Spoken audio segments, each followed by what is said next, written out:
Good morning, everyone. Thank you very much for joining us this early for another SciCon talk. And good evening also to Australia, because our guest lecturer is joining us from down under. It's Amanda Lotz. Welcome. Hi, thank you. She's a professor at Queensland University of Technology, and she'll be talking about business models for journalism today.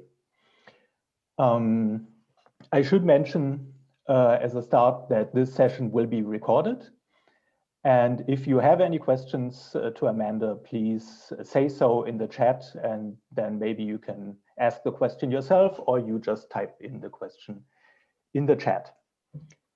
And my name is Alexander Mäder. I'm with Stuttgart's Media University, Hochschule der Medien, and I'll be the host for this session today.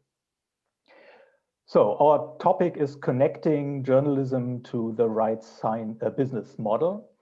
And business models is what Amanda has been studying for a number of years. In a couple of months, she'll be publishing a book with MIT Press called Media Disrupted: How to Survive, what was it? Pirates, Cannibals, and the Streaming Wars. So it's about reinventing business models in other parts of the media industry.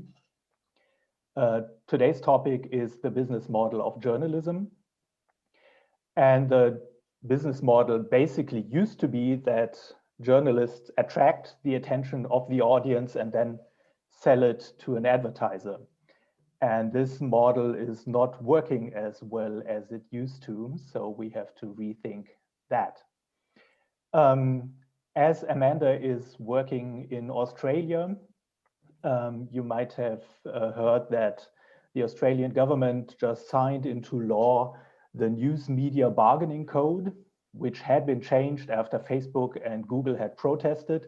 But she will only mention this in passing because she says that's not going to solve any problem. It's more of a political theater. So we are curious to know what else could be working. So that's how far my introduction goes, and I hand over the mic to you, Amanda, please. Great, thank you very much. Let me go ahead and share screen. All right, is that fully in place for everyone? Yeah. Great, all right. Thank you for having me. It is Friday night here in Brisbane. I appreciate the early morning that it has meant for all of you though. I wanted to start by placing my perspective, since I'm guessing mine is not a name that you're familiar with.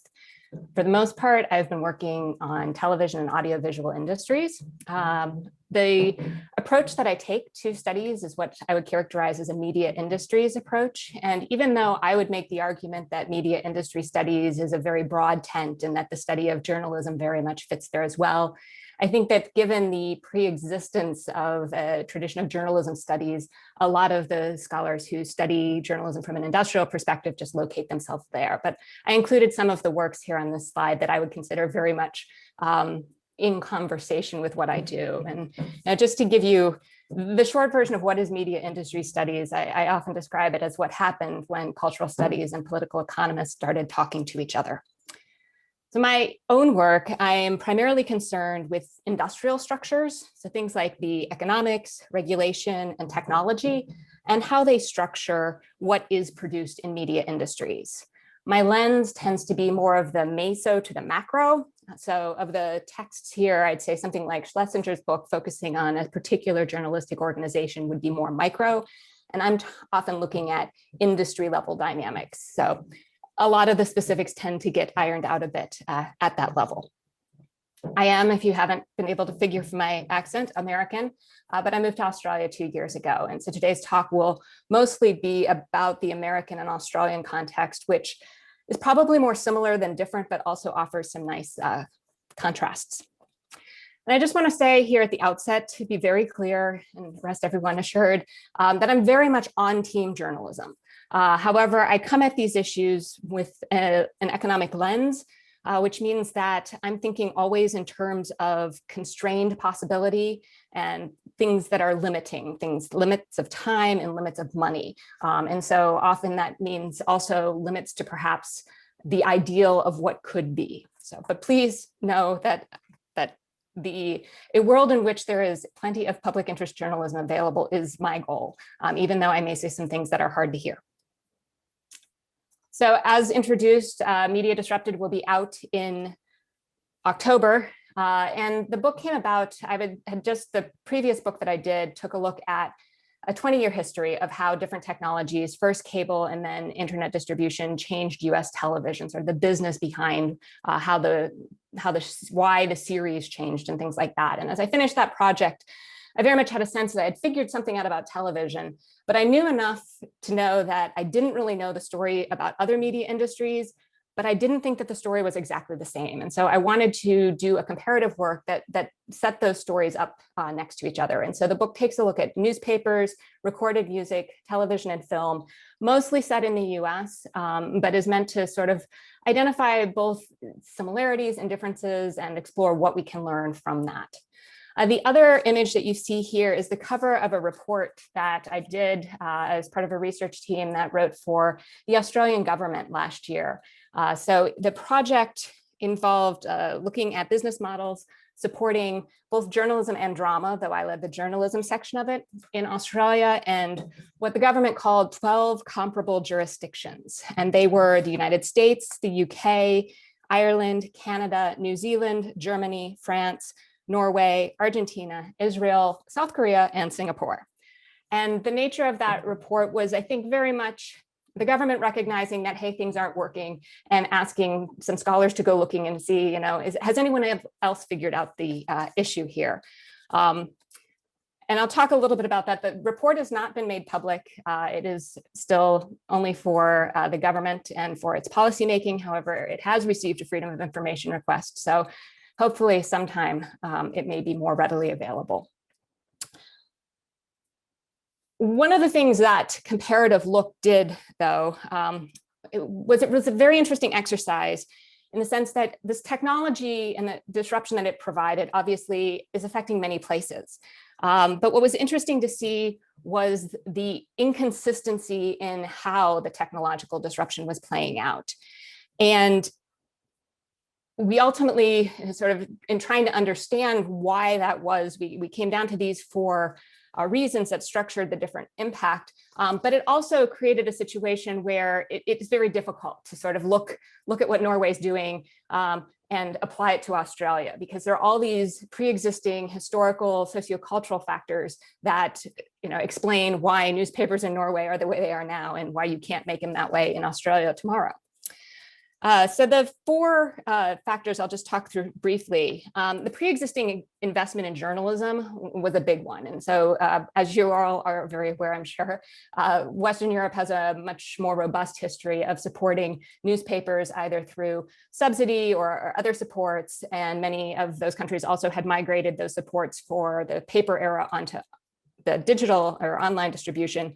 And so in those countries, there just wasn't the extent of reliance on ad funding. And that's really, to cut to the quick of this talk, it's all about ad funding.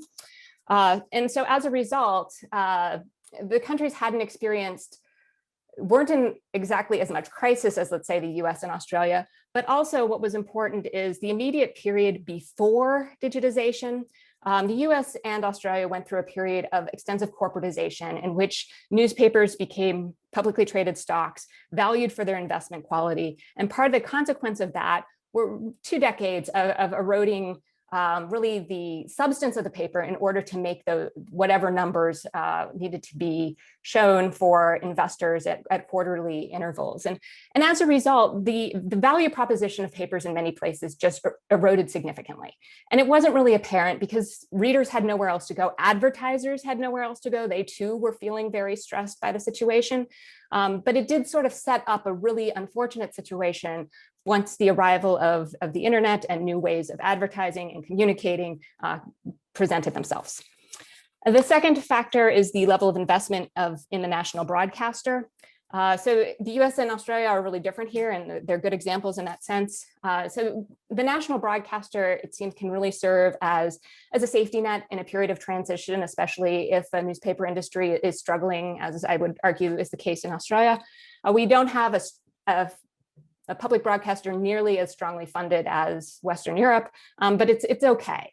And importantly, the ABC is the most trusted source of news and information in Australia by a number of surveys and by a significant amount. So that safety net exists in this period while we figure out how to fund journalism in this new economic environment. And I think the really stark contrast is the United States and what the situation has looked like there over the last couple of years as newspapers have struggled and disappeared and experienced all those pressures of corporatization, but also that there hasn't been nearly as strong of a public broadcaster or a tradition of the culture embracing the public broadcaster as that source of information and news and journalism. The third factor is the tolerance for government involvement in news provision, and that's actual involvement, and that's not something that is attractive to the Australian democracy. So those sorts of environments might not show the same kind of stress, but that's not really a great solution. And finally, population. So obviously the size of the country is going to dictate what kind of scale of options are available. So with more than 300 million households or people in the US, you have a lot more of options, and therefore the ability to fund more papers, whether it is through advertising more subscribers. Australia is at 25 million, so it's sort of an odd size really relative to the comparison group. There are not a lot of countries in that size range. So again, we really found that there were no clear answers everywhere, anywhere, and that everywhere was very challenged. But the dynamics really vary a lot. And I think the one thing that I did take away from it was appreciating that. And so that is why I will consistently contextualize everything I say as Australia or the US. I leave it to you to apply it to the context that you're in if it does suit.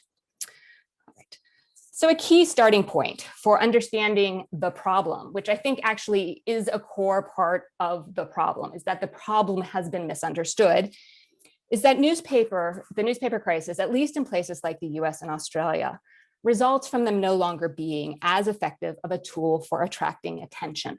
And that really gets to the core, that the core business of newspapers was not to actually inform or provide news, but it was to attract attention for advertisers. And I'm going to use the word newspaper just because it's easier, but I do mean newspapers, whether distributed on paper, online, or both. In the book, I use the phrase daily words organization, which is a little awkward, but it's hard to find words that don't have either print or paper in them. Now, I could show you all the charts that I know others have shown you of circulation falling, of advertising revenue falling, but instead I wanted to focus on appreciating some of the dynamics of why and how and what is happening when we see those charts. So this one comes from Australia, and it gets right to the point of something that's, I think, fairly misappreciated. There's a lot of lip service to how Google and Facebook account for 80% of the share of digital advertising revenue. However, not nearly enough conversation about why. And we all know that it's not because they are better providers of news and journalism, because that's not what they're doing. They are, however, in all of their offerings, mostly entirely separate from their distribution of news and journalism, much better providers of attention. So they have that 80% of digital spend because they offer advertisers a better value proposition. And what do I mean by that? Well, search, which is mostly what Google and Amazon offer. They offer advertisers the opportunity to put an ad in front of someone precisely when they are looking for something, and to only pay if people actually click on that link. Now, from an advertiser's perspective, you can see why that is a better value proposition than putting an ad next to a newspaper article, as you would even on an online site. In the case of social media, such as Facebook and others, these outlets allow more precise targeting, which is attractive to advertisers to pay more specifically for those who they think might actually use their product. Of course, online newspapers can also offer that kind of targeting. However, the reality is that's not where people are spending their time.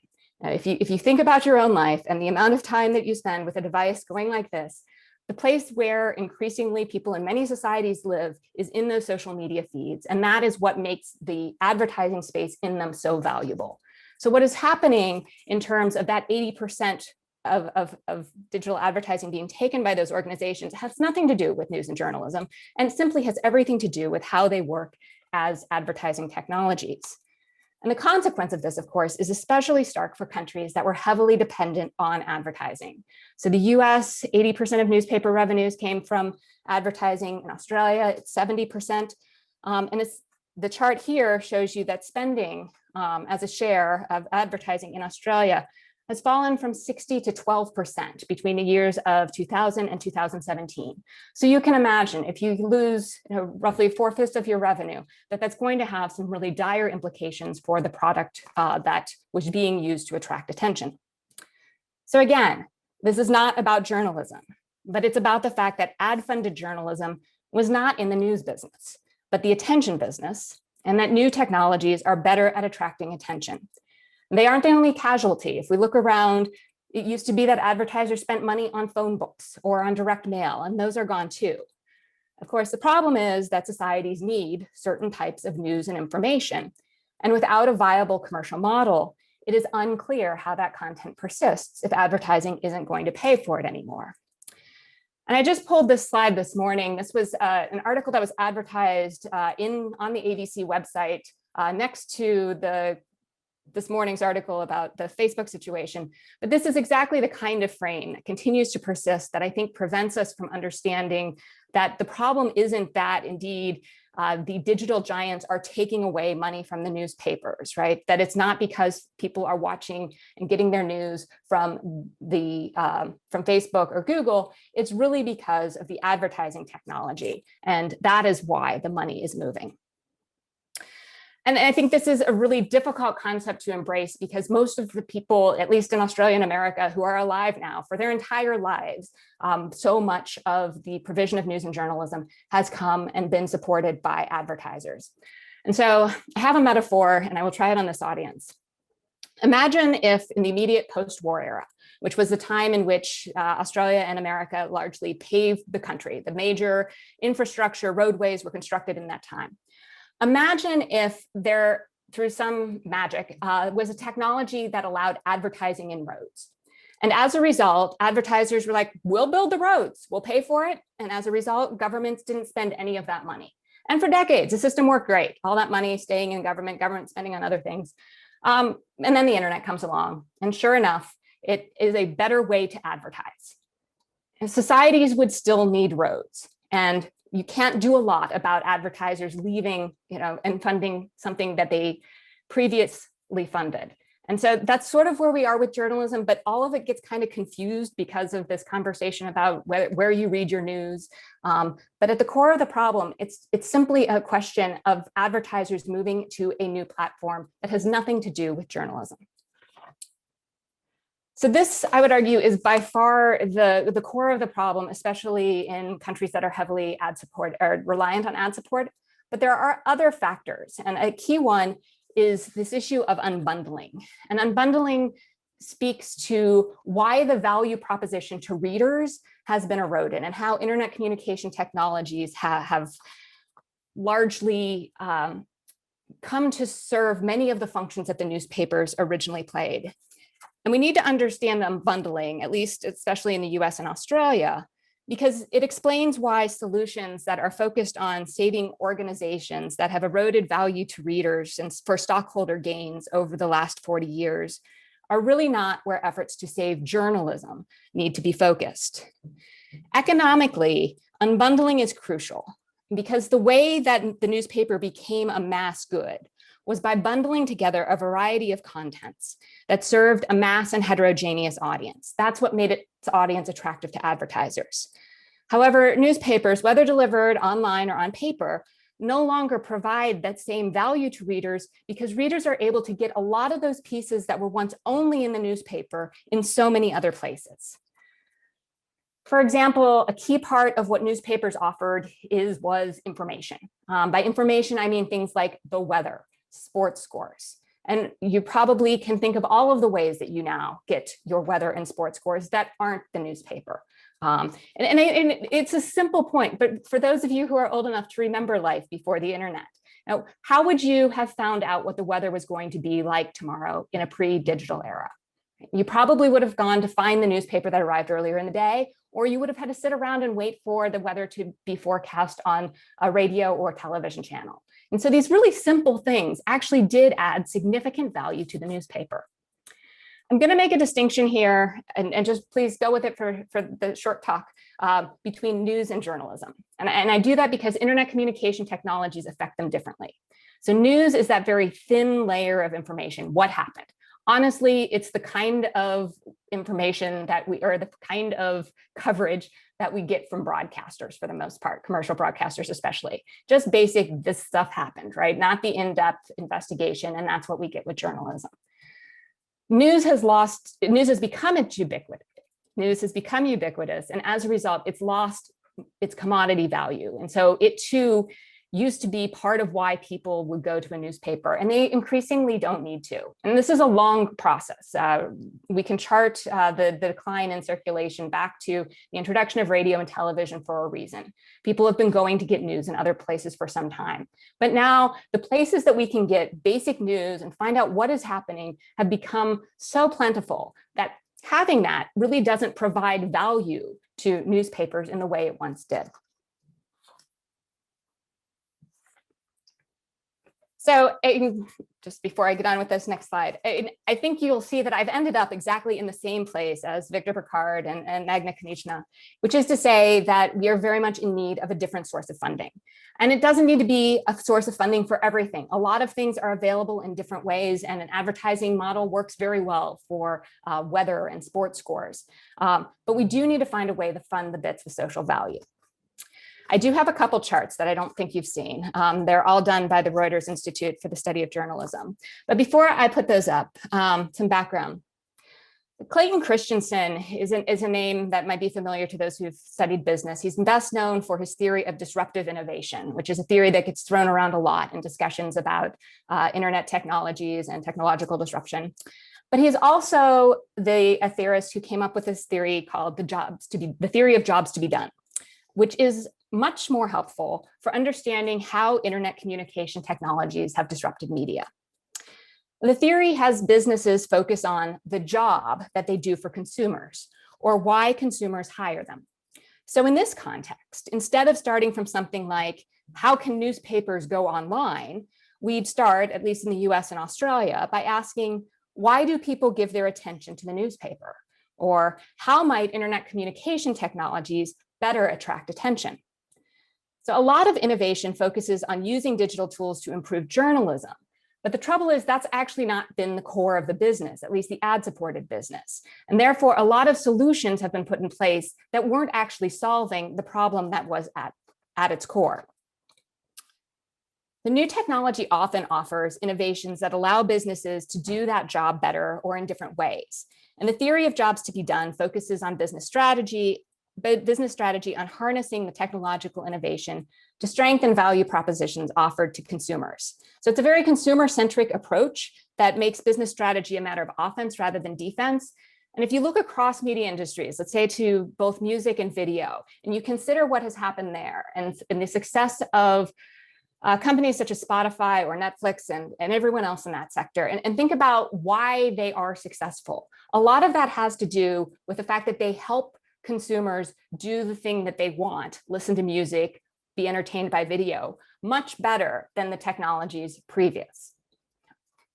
So with that in mind, let's consider audiences and a couple of findings from the Reuters team.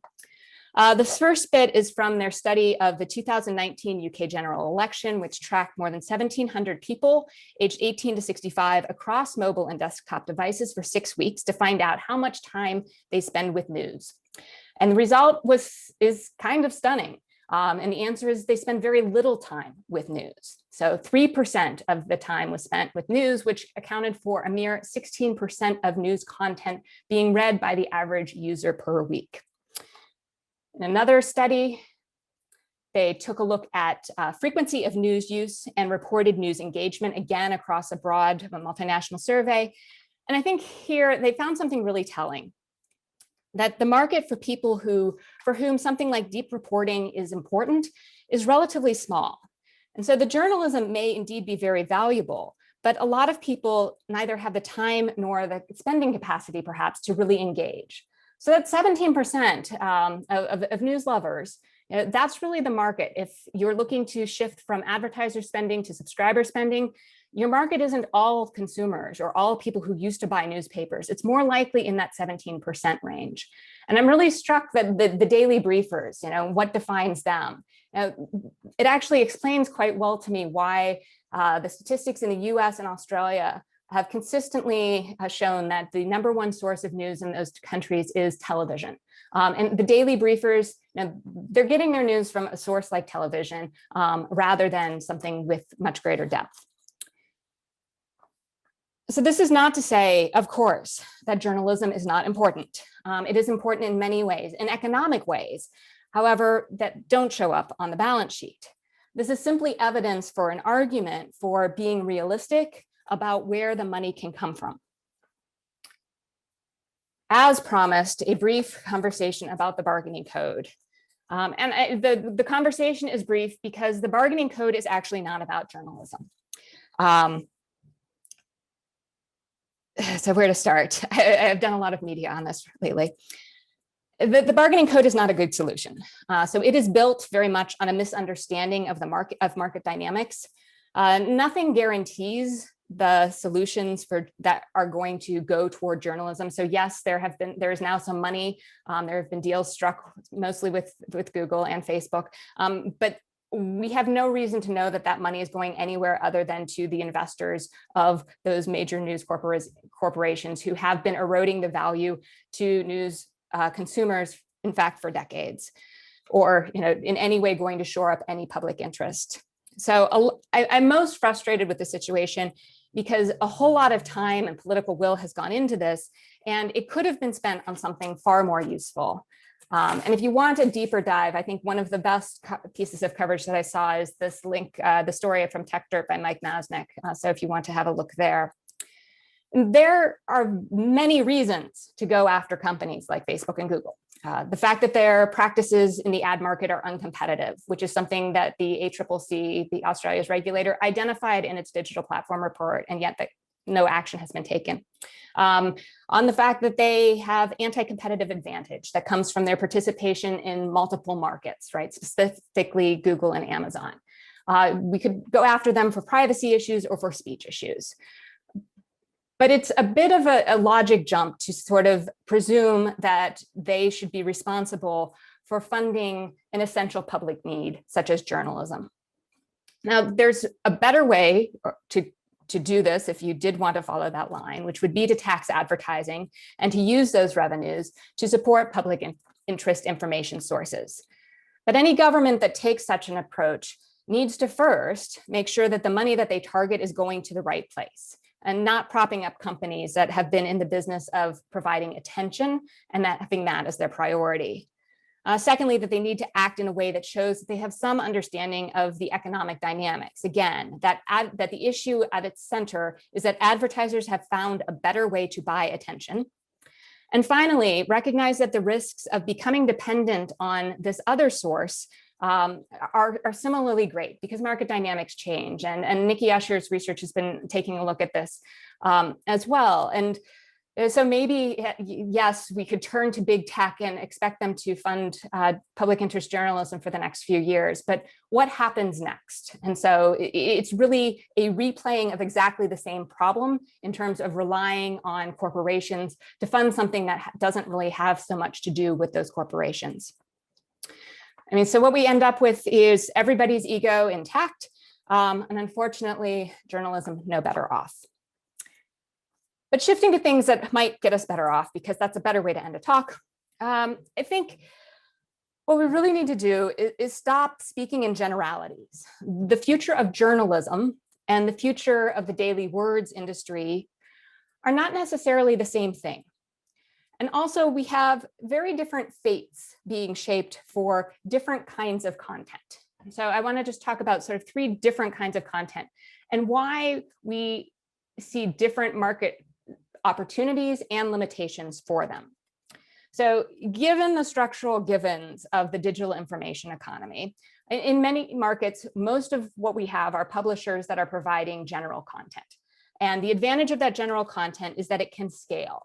So you have either national or major metropolitan papers increasingly pushing toward more and more national coverage in order to increase the audience base that they might receive. So the New York Times, the Guardian, these are good examples of those that are even scaling to the multinational scale. And of course, the challenge here is that one of the other consequences of internet distribution is that the silos of print and video are now eliminated. And the other competitors in that space are the BBC and CNN, also providing and able to provide the same print, words, sounds of the other organizations. So this is a very competitive space because it can scale, and that's where the remaining advertisers' dollars are largely going. As Rasmus Nielsen says, there's strong winner takes most advantages. So that's a space, and it's a certain game, and it has certain dynamics to it. An entirely different space is local content, which we also might think of geographically specialized content. And it's fascinating because it struggles because it has no scale, and therefore it has been unattractive to investors.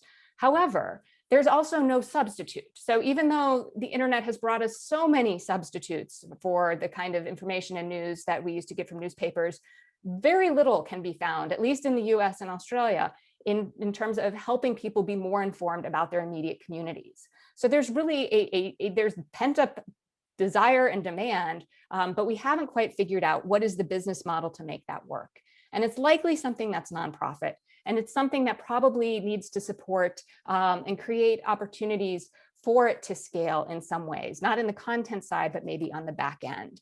And this, again, is a matter of not maybe thinking about how do we reinvent the local paper, but maybe what does it mean to create independent community information agencies, and what could they provide?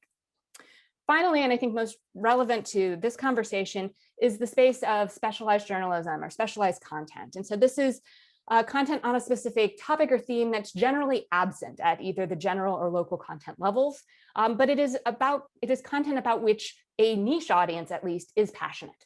And one of the things that the internet provides is the ability to connect those niches across a multinational scale. And you've also eliminated the issue of the cost of distribution by through the ability to distribute online. And so there are a lot of opportunities here because generally there's very little substitute for this kind of content, and the level of passion that people who want it have tends to make it very well suited for subscription. In terms then of opportunities for science journalism, it's likely, the number of organizations that are likely to exist are probably not endless, and they probably should imagine more than a national scale as opportunity, especially if they're looking at subscription funding. But also, given the topic, I'd imagine that they can have opportunities in terms of grant and foundation funding as well. Now, what are the opportunities? Again, for specialized journalism, and one of my colleagues is working on a dissertation on specialized journalism right now, and doing case studies of environmental and tech journalism and the digital startups in that area. And so she'll have great findings, but probably in about a year from now. But because of the passion and the lack of substitutes, these organizations can offer something like monthly long form publications being online, that offer a deep dive for subscribers. They could also be supported by a dynamic website now in terms of more of what is happening on a day-to-day basis, again, depending on even the capacity of the audience of subscribers to engage with it, maybe something like a newsletter as well. But I anticipate that this does not seem like a very good solution to depend on subscription and to be behind paywalls.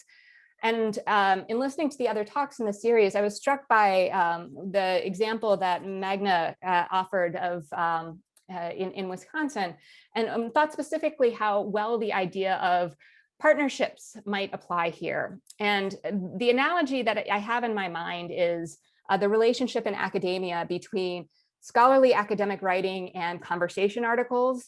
And so, as anyone who's written them know, what you put in a scholarly journal article is the long version. It's the detailed. It's all of that, right? And the analogy here is, that's the kind of thing that could be going out to a subscriber-funded science journalism outlet. But you could still write off of that and separate from it a number of conversation style, sort of basic articles that are suited more toward those who aren't as passionate and interested about these issues. And I think the key thing here in terms of thinking about partners is distributing this sort of along the Creative Commons system, again, sort of similar to what the conversation has done, embracing public media outlets that are looking for good quality information, but viewing this as a mechanism that is not a way to return revenue. It's not how the system's going to be financed. However, it does allow greater reach for the journalism than just keeping everything in behind the paywall. So I'm sorry if I have talked too quickly. There is a lot to get across there. I'm very happy to take your questions. Thank you. Okay, thank you, Amanda, for this clear and interesting and sobering talk. As I said, if you have any question, please say so in the chat. And I would begin. Amanda, you said that we should be realistic about where the money can come from. And you had this interesting metaphor of roads providing ads, and then the internet comes along and the ads in roads are not interesting anymore. I can think of two ways of where the money could come from. One would be to tax all the drivers using the roads, and the other one would be to have the government pay for it as a public service. You didn't mention these two options in financing journalism. What do you think about them?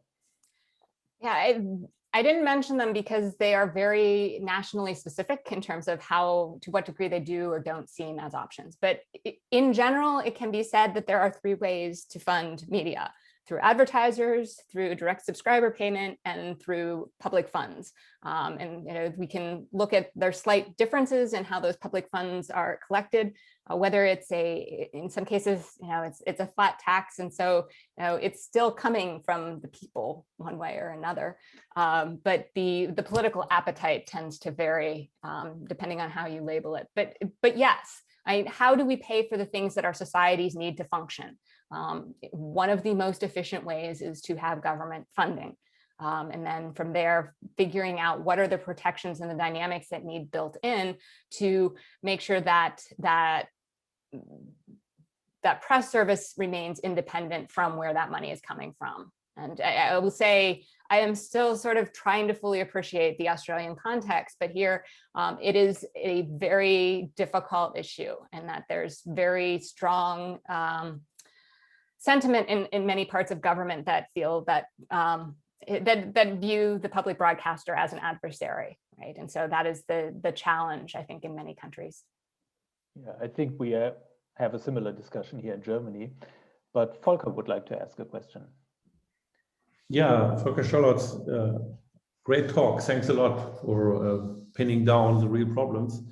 And because I think a lot about science journalism, I wanted to get into the issue of specialized content again, where you say there could be cooperations, for example, between scientists offering services which then can reach even broader non-scientific audiences, even with this paywall. But I see two problems with that model. One is, of course, that at least in my conception, science journalism is observing science, so it needs to be critical about science. And if it gets lots of its content out of science, that creates a kind of a problem that other journalists would say, well, you are not really independent from what you observe.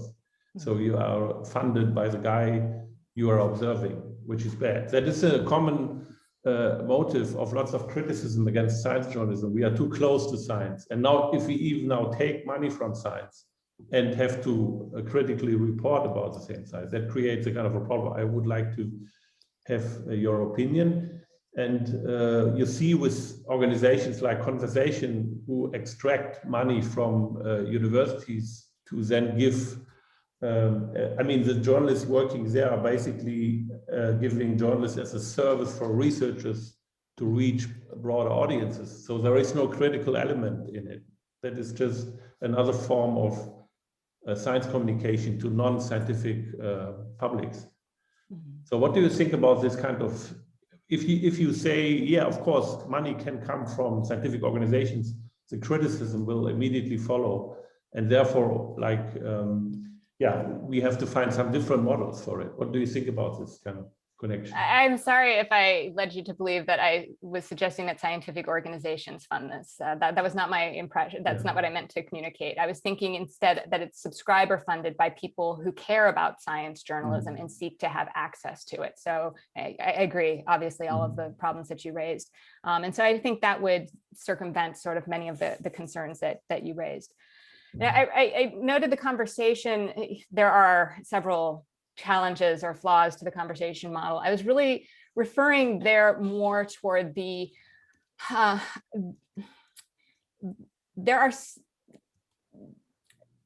way in which the type of journalism that's needed, it's not necessarily a single solution, right? So part of a solution, I suspect, for science journalism is creating or having or finding and sustaining organizations that provide rigorous and critical science journalism.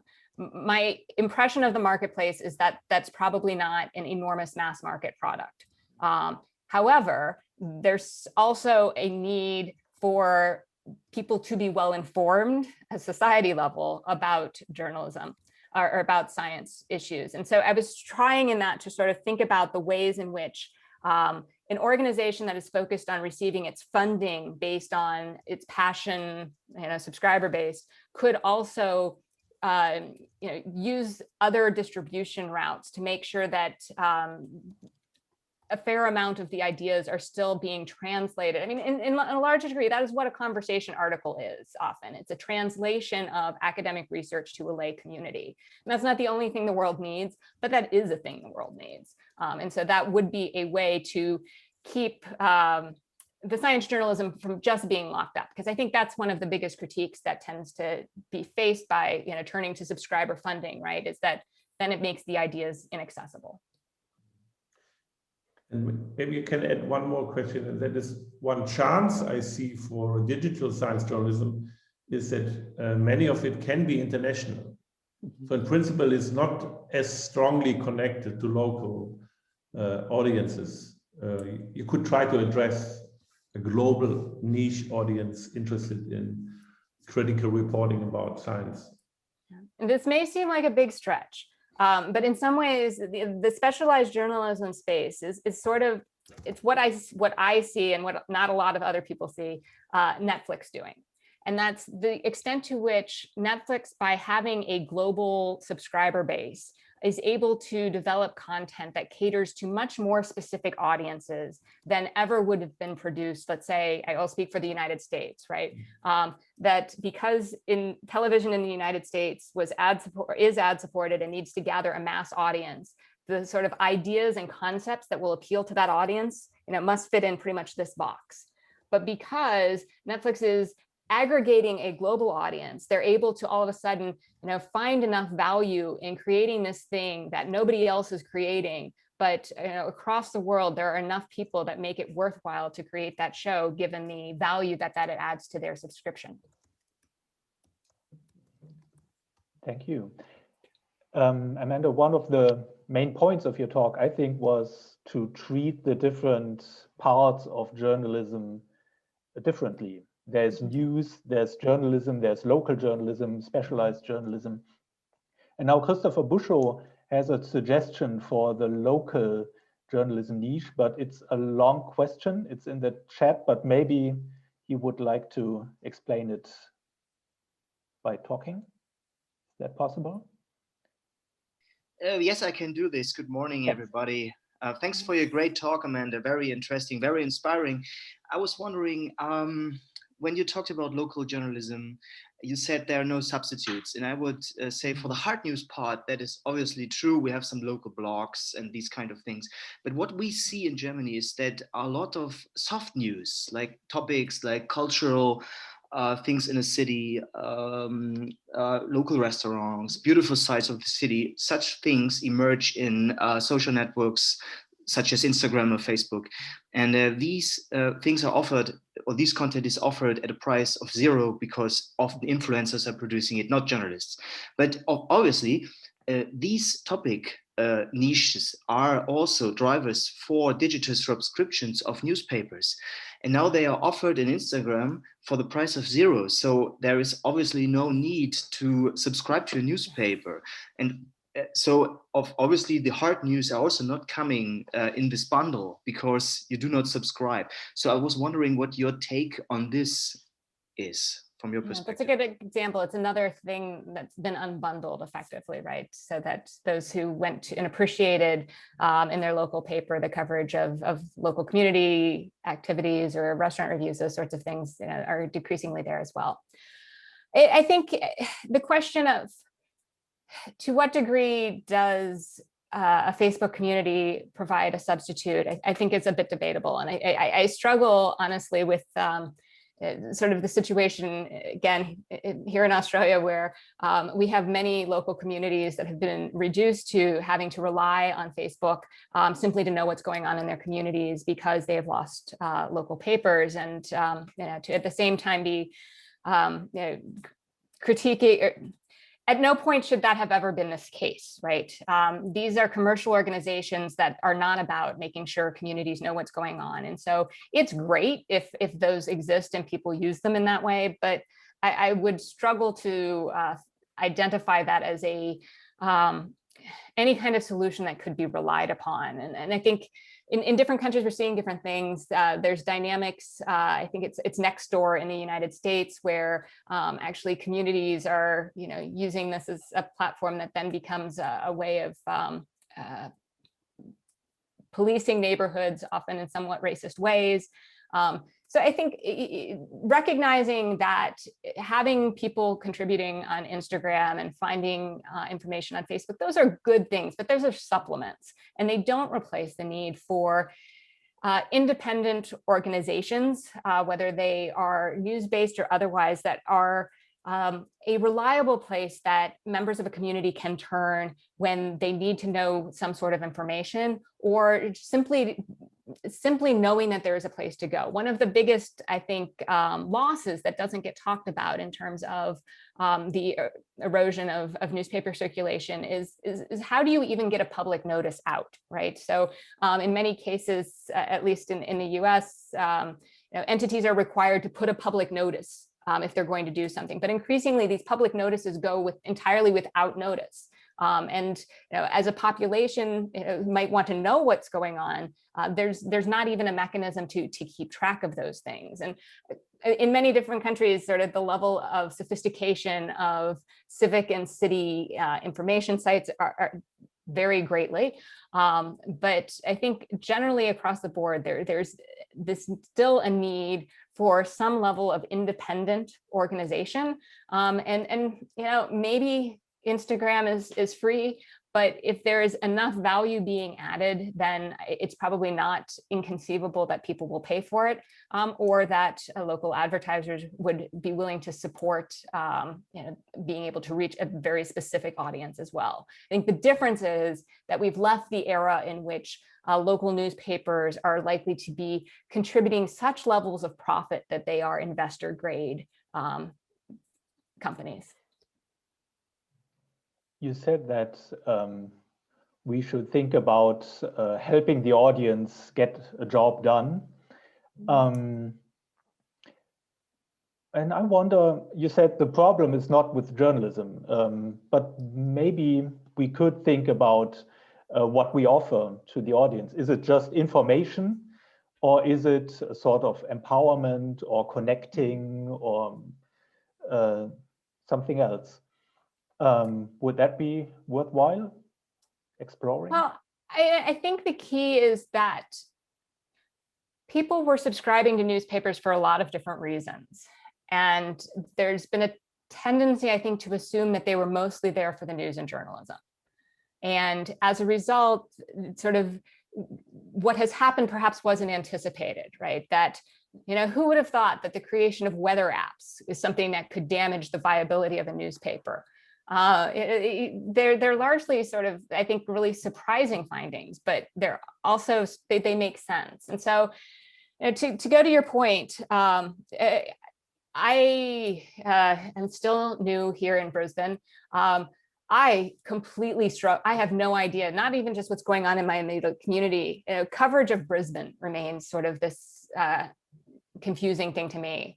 So if I were to think about it in terms of, what would I pay for? What do I wish existed?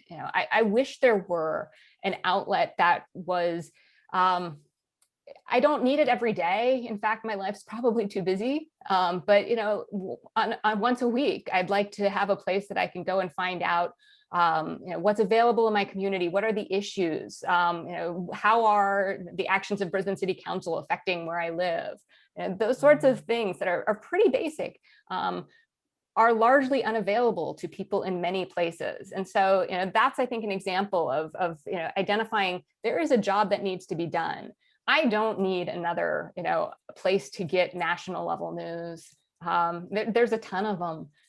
But what I really do need is to know more about my community. And I think that's the case for many.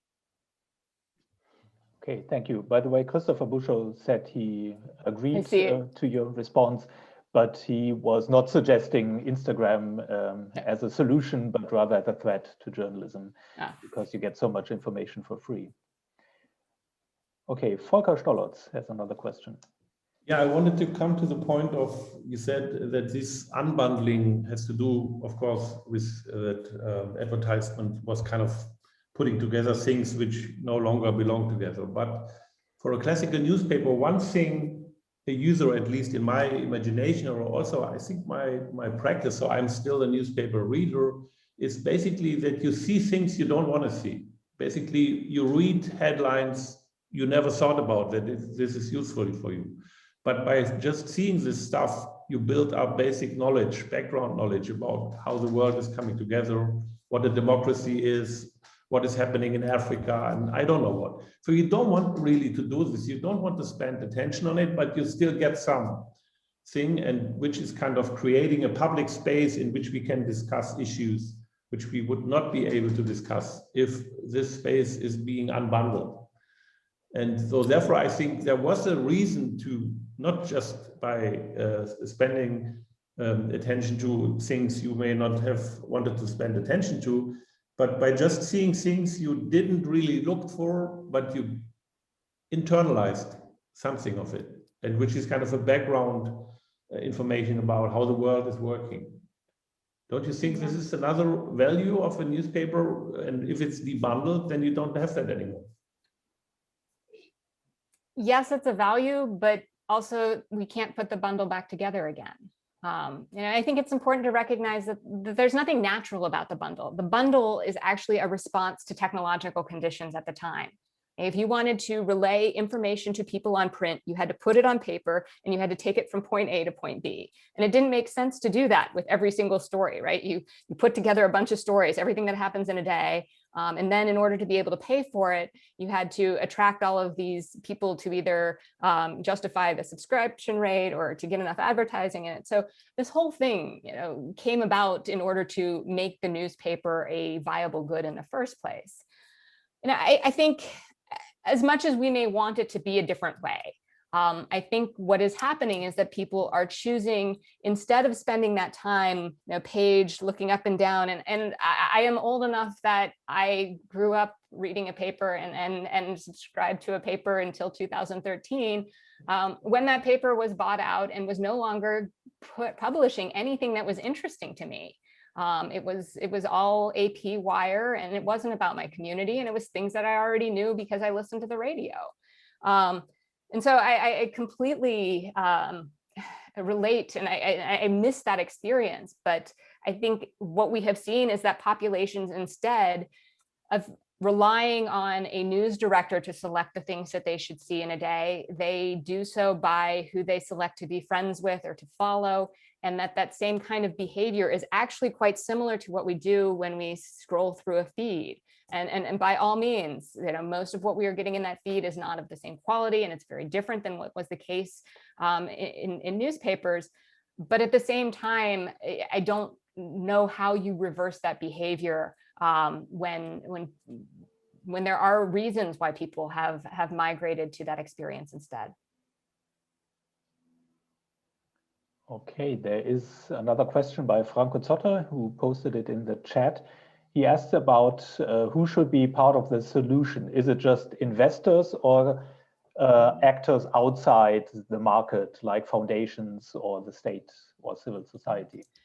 It's a good question. Again, it's one that varies quite widely by nation. Because one of the conversations in Australia around the platform report was whether or not there's value in creating more incentives. So in the US, when I donate to National Public Radio, I can write a portion of that as a tax deduction. And that's one of the things that helps motivate some of those deductions. It's also what helps motivate some of the foundation level spending, and that market has appreciated. So I think there's a range of actions that can be taken by governments to recognize spending on public interest journalism, not just perhaps corporate journalism, that can help give people a way to support the things that they believe in. I think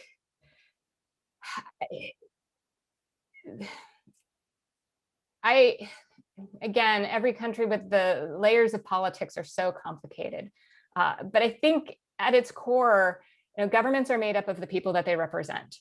And in order for action to happen, I think there needs to be a recognition that societies actually want something that's not being made available to them by the marketplace, and that the marketplace isn't going to make it available to them. And I think that continues to really be the struggle, and people are really inconsistent. I was just looking across some data here in that's been done in the Australian TV market, and Australians by high margins say that they want to see more Australian content on their televisions, and yet by just as high margins say they are not willing to pay it all for it. So I think figuring out what it is that people will actually move people, as opposed to simply what they say they want or are told that they want, that's one piece of it. But I think the other, and again, looking at the situation in the United States and really how dire it has become, I think governments also have to look at those dynamics and question, what happens when you have societies that no longer believe anyone, and there are not even shared facts. And it may look like that's a good thing if it's going your way for a while, but once you have that level of erosion of trust, society cease to function, and that's something that hasn't happened for some time, at least in the US, and that's something that makes it really difficult for everyone to function. And so I think it comes back to believing and having societies believe that journalism isn't just another political football, but it is actually as important to them as the roads that they drive on every day. Okay, thank you. I don't see any further questions. So, and we are at 1 hour. So thank you very much for this discussion. I think what this talk shows, just to pick 2 or 3 points, is that there's a very limited capacity of people who are really interested, who are lovers of news and journalism. So we have to be realistic about that. And you mentioned there's nothing natural about the way newspapers and the advertisement business used to work. It was just a way that worked, and now we have to think about another way that should work. But maybe a final question to you: are you optimistic that we're about to find such a way? I was more optimistic 2 weeks ago. The opining from the US on things in Australia in the last week has been a lot to take, in terms of not fully appreciating the dynamics on the ground. But a lot of the things I perhaps said are tough to hear, but we really are at a place where we need to move beyond the magical thinking. And I think one of the reasons why I wrote the conversation piece originally, and I've been doing some more public talks, is coming out of the book project, realizing how these other industries, frankly, have evolved and are now thriving. And the questions around newspapers and journalism just seem stuck, and wondering to what degree that has to do with somewhat perpetual magical thinking about as we've had a delusion here in Australia for a number of months, and just the amount of political effort and time of people that was spent on something that was never going to actually solve the problem that exists.